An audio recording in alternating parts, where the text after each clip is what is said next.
ഇന്ത്യയിൽ ഇന്നും അസമത്വം നിലനിൽക്കുന്നുവെന്നും രാജ്യത്ത് ജാതി സെൻസസ് എത്രയും പെട്ടെന്ന് നടപ്പാക്കൽ അത്യാവശ്യമാണെന്നും ജില്ലാ കോൺഗ്രസ് കമ്മിറ്റി അംഗം JP വേലായുധൻ പറഞ്ഞു.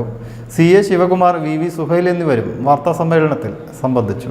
ഭരണഘടനാ ശില്പി ഡോക്ടർ BR അംബേദ്കറിന്റെ ആശയങ്ങളിൽ നിന്നും ഏറെ വിദൂരത്താണ് ഇന്നത്തെ സർക്കാർ. പട്ടികജാതി പട്ടികവർഗക്കാരും മറ്റു മത ന്യൂനപക്ഷ ജനവിഭാഗങ്ങളും ഇന്നും ഇരകളായാണ് ജീവിക്കുന്നതെന്നും JP വേലായുധൻ പറഞ്ഞു. മുൻ പ്രധാനമന്ത്രി മൻമോഹൻ സിംഗ് ജാതി സെൻസസ് നടത്താൻ ഒരു കമ്മീഷനെ നിയമിച്ചിരുന്നു. കഴിഞ്ഞ മാസം ഗുജറാത്തിൽ നടന്ന കോൺഗ്രസ് സമ്മേളനത്തിൽ അധികാരത്തിൽ വന്നാൽ കോൺഗ്രസ് സർക്കാർ ജാതി സെൻസസ് പൂർത്തിയാക്കുമെന്ന് പ്രസ്താവനയിൽ ഇറക്കിയിട്ടുണ്ട്. ഇതിന് പിന്നാലെ കേന്ദ്ര സർക്കാരും ജാതി സെൻസസ് നടത്താൻ തയ്യാറാണെന്ന് അറിയിച്ചത് സ്വാഗതാർഹമാണെന്നും ഭാരവാഹികൾ പറഞ്ഞു. ഈ പുരോഗതി ചില പ്രത്യേക കേന്ദ്രങ്ങളിൽ മാത്രം നിശ്ചിതമായി കിടക്കുകയാണ്. സമ്പന്ന വിഭാഗങ്ങൾ കയ്യെഴുതി വെച്ചിരിക്കുകയാണ് ഇന്ത്യയിലെ എല്ലാവിധ വികസന രംഗങ്ങളും. അത് നമുക്ക് എല്ലാവർക്കും തുല്യമായി എത്തണം. ഇന്ത്യൻ ഭരണഘടനയിലെ ആദ്യത്തെ പാചകം we the people of India എന്നാണ്. വി എന്ന അർത്ഥം നാം ഇന്ത്യക്കാർ, ആ അർത്ഥം അന്വർത്ഥമായിട്ടില്ല ഇന്ന് വരെ. ചില കുത്തകളാണ് ഇന്ന് രാജ്യം ഭരിക്കുന്നത്. ഈ സ്വാതന്ത്ര്യം നേടുന്ന കുത്തകൾക്ക് വേണ്ടിയല്ല, എല്ലാ തരം ജനങ്ങൾക്കും വേണ്ടി.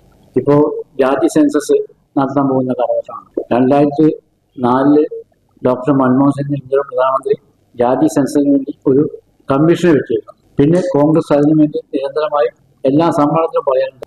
അവസാനമായി ഈ ഗുജറാത്തിൽ 8-9 തീയതി നടന്ന സമ്പൂർണ്ണ സമ്മേളനത്തിൽ ജാതി സെൻസസ് വേണം എന്ന് അസന്നിഗ്ധമായി പറഞ്ഞിരിക്കുകയാണ്. ഞങ്ങൾ അധികാരത്തിൽ വന്നാൽ ഞങ്ങൾ ആദ്യമായി ചെയ്യുന്ന കാര്യം ഇന്ത്യയിൽ ജാതി സെൻസസ് നടപ്പിലാക്കുന്നു. ഈ 1-ാം തീയതി കേന്ദ്ര ഗവൺമെന്റ് ഇതേപോലെ ജാതി സെൻസസ് നടപ്പിലാക്കും, അതിനും പറഞ്ഞു.